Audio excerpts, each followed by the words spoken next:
السلام عليكم ورحمة الله وبركاته. الفيديو بتاعنا النهاردة هنعمل فيه مكرونة أطعم ألذ من أي مطعم بتاكلي فيه طاجن مكرونة باللحمة المفرومة، بس مكرونتنا النهاردة من غير لحمة مفرومة.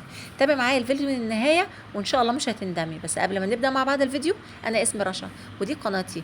يا ريت ما تنسوش تدعموني بالاشتراك في القناة ولايك وشير ونفعل الجرس على الكل.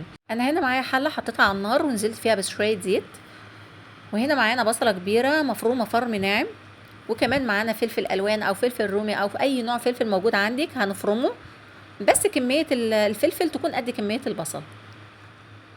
تمام، ادي بصله كبيره مفرومه وقدامها شويه فلفل قد كميه البصل مفرومين برضه. اي نوع فلفل موجود عندك هننزل بيهم في الزيت وهنشوحهم كده تشويحه تمام مع بعض وشويه، وهننزل عليهم بمعلقه توم كبيره. انا هنا ما حطيتش التوم الاول لان التوم بيتحرق بسرعه،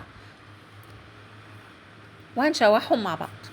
يعني هنا معانا البصل والفلفل والثوم تمام زي ما انتم شايفين. وبعدين هنزل بمكعب مرق دجاج انا فرقاه بايدي وهرشه من على الوش كده، وبعدين اشوحه برده مع البصل والفلفل والثوم تقليبه جميله كده. الخطوه اللي جايه هي هنضيف اي معجون صلصه انت بتفضليه. انا هنا جبت برطمان من معجون صلصه اللي بيتباع في المحلات، وهنزل بالبرطمان كله، وبعدين هشوحه تشويحه كده عشان المواد الحافظه اللي فيه تطلع كلها. تقليبه تمام كده مع الثوم والبصل والفلفل والمرقه، وبعدين هنزل عليه بريتر من مع صلصه الطماطم اللي مضروبه في الخلاط. بس هنا صلصه الطماطم هتضربيها ضرب خفيف في الخلاط، يعني ما تخليهاش ناعمه قوي. تقليبه تمام كده، وبعدين هننزل برشه سكر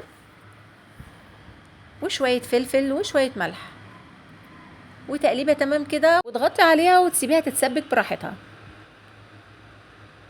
تمام، ادي الفلفل وادي الملح. ما شاء الله ولا قوه الا بالله، جربيها مش هتندمي، اقسم بالله ما هتندمي. شايفين القوام بتاعها اكنك حاطه فيها لحمه مفرومه. البصل والفلفل عاملين شغل عالي. هنغطي عليها ونسيبها براحتها. على عين التانية بقى انا كنت حاطه حله فيها شويه زيت وشويه ملح عشان نسلق المكرونه بتاعتنا. ادي الحله وزيت وشويه ملح. بعد ما غليت الميه نزلت بالمكرونه اللي هي مكرونه فرن. هنسلقها نص سلقه لان لسه هتكمل النضج بتاعها مع الصلصه. وكده تمام. وكده بعد ما اتسلقت نص سلقه نزلت بيها على الصلصه. طبعا مش الصلصه كلها لان الصلصه اللي انا عاملاها تكفي اكلتين. ما شاء الله ولا قوه الا بالله، روعه يا جماعه، اقسم بالله روعه. اكنك بتاكلي طاجن مكرونه باللحمه المفرومه في اجدع مطعم، بس اللي احنا عاملينه ده اجدع من اي مطعم. جربيها ومش هتندمي. يا ريت يا جماعه وانتوا بتتابعوا الفيديو ما تنسوش تحطوا اللايك عشان تعبي ما يضيعش. النقط السوداء اللي في المكرونه دي يا جماعه ده فلفل اسمر، عشان ما حدش يقول لي ده سوس، لا ده فلفل اسمر.